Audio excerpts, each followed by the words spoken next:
All right, hello. My name is Megan. It's nice to meet you. What's your name? Hi, nice to meet you too. My name's Lindsay. Lindsay. It's nice to meet you. Well, Lindsay, I just wanted to talk to you a little bit about being a clinician and being a social worker in this field. What kind of life experience have you had in the past that Sorry. that kind of will make you a good clinician, that will help you out through your interviewing process? Wow, that's a deep question.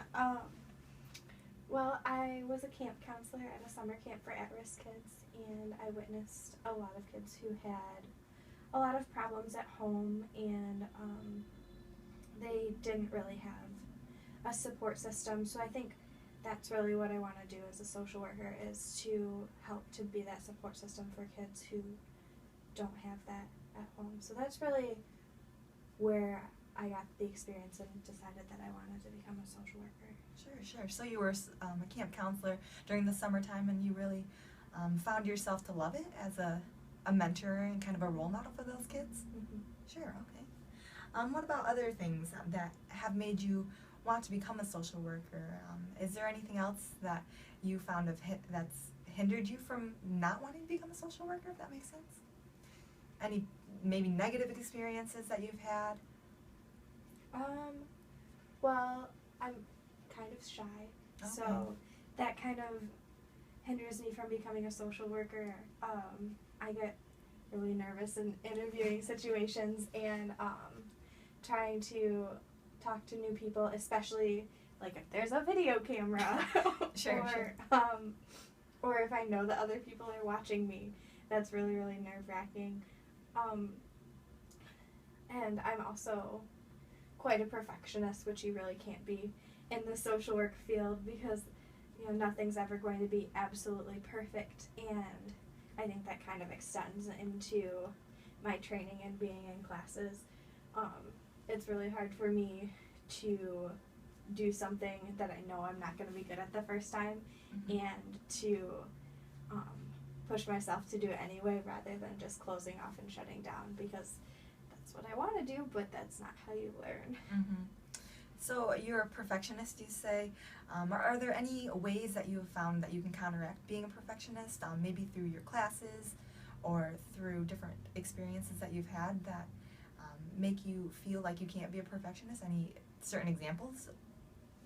Well, in my professional development class, we talked a lot about mindfulness, and we read some articles about being perfectionists and how being a perfectionist doesn't actually help you in the long run. Like, some people may think, I have the tendency to really think that being a perfectionist is good, because then it means that you do everything right, but really it just means that you're a lot harder on yourself. So reading that has helped me to realize that being a perfectionist isn't necessarily a good thing. So that helps me some to what's the word I'm looking for? I guess just to move forward and move past that. Also just talking to my friends and reminding myself that I don't have to be perfect, and that's okay, and that nobody's perfect. Sure. Let's see. What about your friends and your family? Are there anyone that have kind of inspired you to become a social worker, who have influenced you a lot in this social work field? Well, my aunt and my sister are both social workers. Okay. But not really. Okay. My sister actually has been really trying to turn me away from social work, because she had a pretty poor experience with her schooling and also in the field. So I guess in a way that makes me want to do it more, because I want to prove her wrong and kind of show her that, maybe if it wasn't the right thing for her, that doesn't mean it's the right thing for me. Okay. My parents are also both in helping professions. My dad's a firefighter and my mom's a nurse. So I think I just kind of grew up with that, you're supposed to help people, like that's what we do.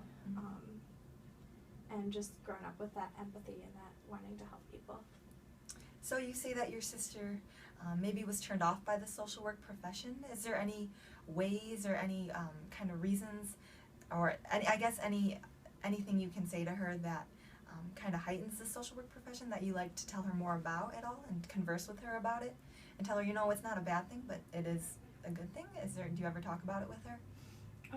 No, not really. At this point, she really still knows more about the profession than I do. She has her bachelor's degree and like took master's classes, but doesn't have her master's degree and has done a lot of work in the field. Oh. So she really still knows a lot more about it than I do. Okay. Interesting. Well, Lindsay, let's see. What are you most excited about this interviewing classes? Are there any populations that maybe scare you, or that maybe not exactly scare you in that sense, but kind of you're maybe a little bit more nervous or turned off by?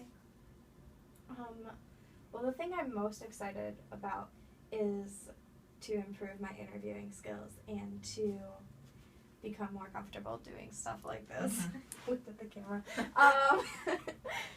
But I'm really set on what population I want to work with. I really, really want to work with kids. Okay. So sometimes it's hard for me to think about working with other populations because I've kind of already gotten it in my head that like I'm going to work with kids and that's what I'm going to do, and it's hard for me to think of working with any different population, which is a problem because obviously I could be working with all sorts of populations. I think specifically something that will be a challenge is working with people who have substance abuse issues, which is something that's really common and something that I'm definitely going to encounter. But because of my own personal experiences, I think it's going to be difficult for me to work with those individuals objectively. So you say that obviously children are kind of the core population you want to work with. What if it leads you somewhere else? Would you be okay with that?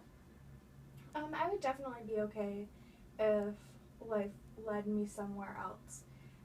However, at this point, I kind of hope it doesn't. Okay. Like, if it happens, it happens, but I can't see it happening. Okay. Well, thank you, Lindsay, for coming in today. It was very nice to speak with you. Thank you.